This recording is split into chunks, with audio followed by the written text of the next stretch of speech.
English ఈ రోజు మనకు అవసరం కాబట్టి ఇంగ్లీష్ కావాలనే ఉద్దేశంతో మరి పేద ప్రజలందరికీ కూడా మంచి విద్యను అందించాలనే ఉద్దేశంతో ముఖ్యమంత్రి కేసీఆర్ గారు ఈ కార్యక్రమం తీసుకోవడం జరిగింది. అందులో భాగంగా జిల్లా అంతటా కూడా ఏదైతే పాఠశాలలు ఉన్నాయో ప్రభుత్వ పాఠశాలలో ప్రతి పాఠశాలలో తిరిగేసి మరి మా వంతుగా మరి ఏదైనా లోటుపాట్లు ఉన్న దానికి కోసం కూడా కృషి చేస్తామనేది ఈ సందర్భంలో తెలియజేస్తా ఉన్నాం. మరి పాఠశాల ప్రధాన ఉపాధ్యాయులు గారు ఉన్నారు, వారు ఆ యొక్క పాఠశాల ప్రారంభమైన తర్వాత మరి విద్యా ప్రమాణాలు ఎలా పెంచుతారు, మరి విద్యార్థులకు ఎలాంటి విద్యను అందిస్తారో వారిని అడిగి తెలుసుకుని సార్ చెప్పండి సార్. మరి విద్య అనేది ఇప్పుడు అందరికీ కావాల్సిందే, ఇంగ్లీష్ విద్య అనేది కంపల్సరీగా ఉంటుంది. మరి ఆ ఇంగ్లీష్ విద్యను ఏదైతే నేర్పడానికి కావాల్సిన చెప్పడానికి కావాల్సిన ఉపాధ్యాయ స్టాఫ్ అంతా మీ దగ్గర ఉందా, మౌలిక వసతులు ఎలా ఉన్నాయి? నమస్కారం సార్. ఈరోజు ఊట్నూరు మండలంలోని ఎంపీపీఎస్ ఎంకా పాఠశాల నేను గతంలో 2015 సంవత్సరంలో ఇక్కడ బదిలీపై వచ్చినాను.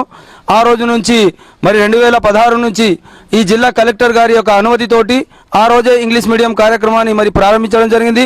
ఈరోజు జిల్లా పరిషత్ చైర్మన్ గారు శ్రీ గౌరవనీయులు జనార్దన్ రాథోడ్ గారు మా పాఠశాలను సందర్శించడం మరి బడిబాటలో కార్యక్రమంలో రావడం చాలా హర్షించదగ్గ విషయం. మేము మా పాఠశాల తరపు నుంచి మరి ఎంక గ్రామం నుంచి నటంగూడ గ్రామ పంచాయతీ నుంచి ఆయనకు ప్రత్యేక ధన్యవాదాలు తెలియజేస్తున్నాము.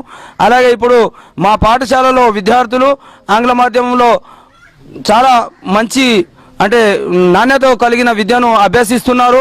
మరి ఇక్కడ మాకు ఉపాధ్యాయులు ఇద్దరమే ఉన్నాము, మాకు ఇంకా 2 ఉపాధ్యాయులు అవసరం ఉన్నది. ఎందుకంటే సంఖ్యను బట్టి ఉపాధ్యాయులు కావాలి కాబట్టి ఆంగ్ల మాధ్యమం ప్రవేశపెడుతున్నది తెలంగాణ ప్రభుత్వం. ఇది చాలా మంచి నిర్ణయం. మరి అలాగే మాకు పాఠశాల భవనం కూడా సరిపోయేటట్టు లేదు, ఒక 2 గదులు మాత్రమే ఉన్నాయి. అయితే ఈ ఒక భవనం కూలిపోయే దశలో ఉన్నది. కాబట్టి జిల్లా పరిషత్ చైర్మన్ గారికి మేము రిక్వెస్ట్ చేస్తున్నాము, ఒక పాఠశాల భవనం మంజూరు చేయాలని. మరి మంచినీటి సదుపాయంకు స్పెషల్గా ఒక బోర్ కొట్టించి మరి పిల్లలకు అన్ని రకాల సదుపాయం కల్పిస్తారని ఆశిస్తున్నాము. అలాగే ఈరోజు జిల్లా పరిషత్ చైర్మన్ గారు రావడం చాలా ఆనందదాయకం.